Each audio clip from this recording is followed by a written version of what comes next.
സീതി ഹാജിയുടെ നിയമസഭയിലെ ഏറനാടൻ തമാശകൾ ഏറെ പ്രസിദ്ധമാണ്. ഇക്കാര്യത്തിൽ ഒട്ടും മോശമല്ല അദ്ദേഹത്തിന്റെ മകനും ഏറനാടൻ എംഎൽഎയുമായ കെ ബഷീറും. പറയാനുള്ളത് ഏറനാടൻ ഭാഷയിൽ സരസമായി കാച്ചിവിടുന്ന അദ്ദേഹത്തിന്റെ ശൈലി സഭയിൽ ഭരണപക്ഷമടക്കം ആസ്വദിച്ചിരിക്കുന്നത് പതിവ് കാഴ്ചയാണ്.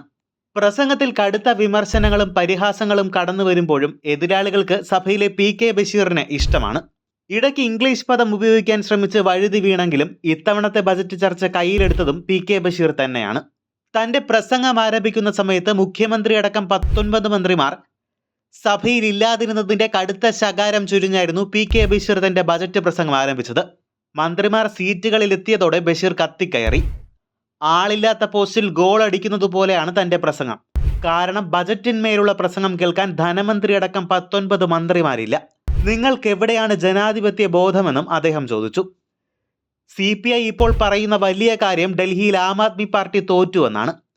CPIയും CPMും എന്തിനാണ് ഡൽഹിയിൽ മത്സരിക്കാൻ പോയതെന്ന് വൈ ഷുഡ് യു കണ്ടസ്റ്റഡ് എന്ന് അരമുറി ഇംഗ്ലീഷിൽ ചോദിച്ചതോടെ സഭയിൽ കരഘോഷം മുഴങ്ങി. ഇതിന്റെ ദൃശ്യങ്ങൾ സമൂഹ മാധ്യമങ്ങളിലടക്കം വലിയ തോതിൽ പ്രചരിക്കുകയാണ്.